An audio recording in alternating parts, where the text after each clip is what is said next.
unveiling the dark truth behind Samsung's dominance, from gadgets to unexpected territories. Get ready to discover why Samsung owns everything.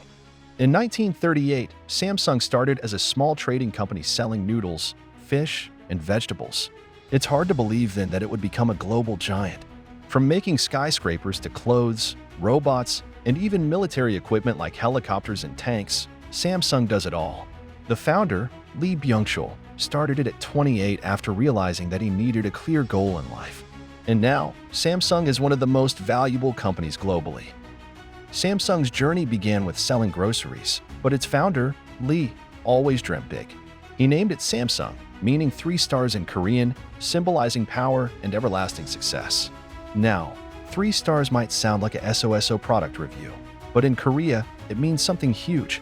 Picture this: big dreams and everlasting success. That's what Samsung aimed for, and boy, did they achieve it. But hold on, the road to success wasn't a cakewalk. The Korean War hit Samsung hard, and things looked grim. Lee, being the visionary he was, decided to shake things up. Facing a shortage of goods, he diversified into affordable products. First, he whipped up a sugar refinery, then used the sweet profits to open Korea's largest woolen mill. Talk about turning challenges into triumphs. So, from selling noodles to surviving a war and creating an empire, Samsung's story is a roller coaster of big dreams, determination, and some clever business moves. Now, that's a tale worth sharing over a cup of coffee. As a result, Samsung was able to enter the textile industry and start producing completed goods like apparel. Lee took the decision to continue pursuing this strategy more vigorously because it was diversity that allowed Samsung to thrive. He then poured the money he made into other new ventures, such as constructing a department store and entering the insurance industry. In actuality, Samsung continues to be South Korea's biggest insurer. Owing to his company's explosive growth, Lee quickly rose to the top of the national wealth rankings and was certain to do so for the foreseeable future. Electronics was determined to be the next area to penetrate by Samsung executives at a conference in 1968. Samsung Electronics produced a 12-inch black and white TV a year later, once they were completely operational. Because of their effective assembly line production, they were able to become the world's leading maker of black and white TVs in just 10 years. And because of their success, they began manufacturing a wide range of household equipment.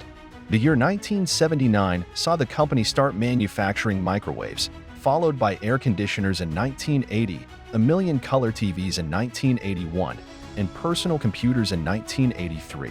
However, they quickly discovered that they were highly dependent on importing a large number of tiny components from overseas in order to manufacture all of these electronic goods. Samsung didn't stop at smartphones. They acquired a semiconductor company, not just for themselves, but globally. Even Apple uses Samsung chips in iPhones. But wait, there's more. They're into massive shipbuilding with Samsung Heavy Industries. Yes, giant ships. Beyond gadgets, they construct roads, tunnels, bridges, and even built the Burj Khalifa in Dubai. Not to mention, they own Everland, South Korea's largest theme park, run hotels, and have a whole place called Samsung Town. The reach of Samsung extends far beyond what meets the eye. And wait, there's more. Samsung isn't just about business. They also have a nonprofit foundation with a university and a hospital, the Samsung Medical Center. So, next time you think of Samsung, remember, it's not just about phones. They've got a whole world of ventures beyond our everyday gadgets.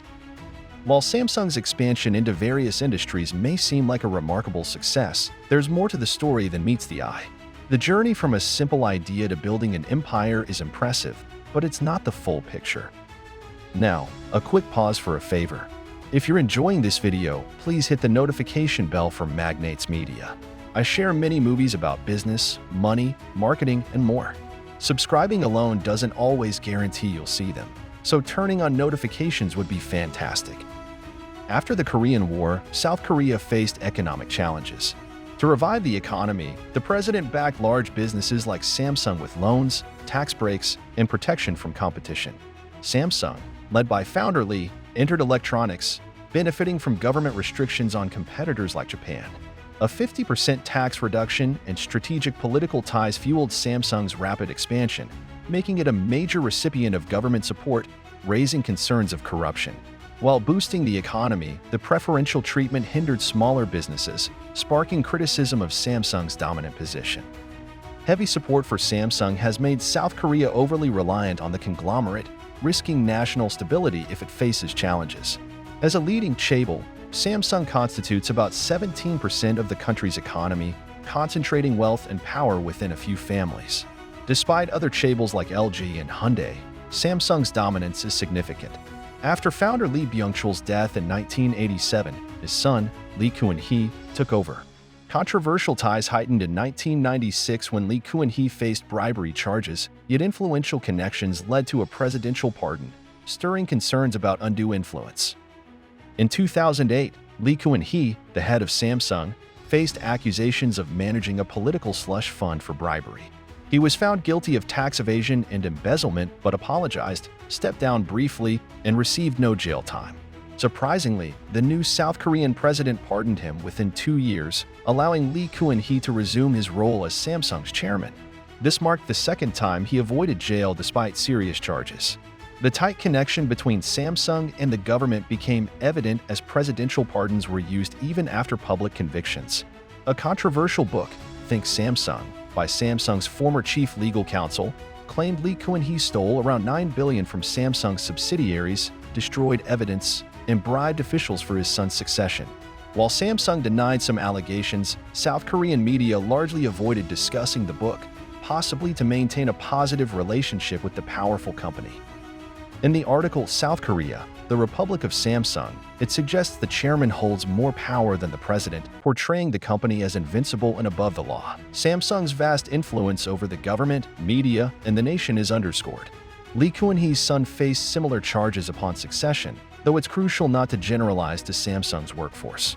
Despite positive contributions, revelations of questionable dealings and government ties challenge the fairy tale image. The story continues with one of Samsung's major disasters yet to be explored. Picture waking up to your room filled with smoke, an awful smell, and realizing your Samsung Note 7 smartphone is on fire. This nightmare became a reality for people worldwide in 2016, leading airlines to ban the phone. Shockingly, Samsung was slow to react, despite knowing about incidents, and only halted production and initiated a recall after media attention escalated. The fiasco cost them over $5 billion and inflicted severe reputational damage. The replacement phones also faced the same overheating issue, stemming from complex internal design problems rather than a single faulty component. The root of this disaster traced back to Samsung's rivalry with Apple, as they rushed to compete and create the Galaxy Note 7, resulting in a chaotic development process. This misstep occurred in the context of Samsung's ongoing battle with Apple, where they aimed to change their image from followers to leaders. Executives pushed for aggressive deadlines and new features for the Note 7, creating intense pressure for engineers to meet specifications. The rush to outpace Apple inadvertently led to the product's rush development, turning the Note 7 into exploding grenades. Samsung's response included copyright-striking videos attempting censorship, which backfired, generating more controversy. Despite these setbacks, Samsung, from its humble beginnings, has continued to thrive with innovative products like folding phones, surpassing revenue of companies like Google and Microsoft.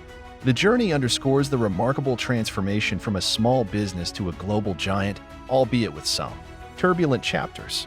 Ready for some mind-blowing business scandals? Smash that like button and subscribe now for the juiciest stories.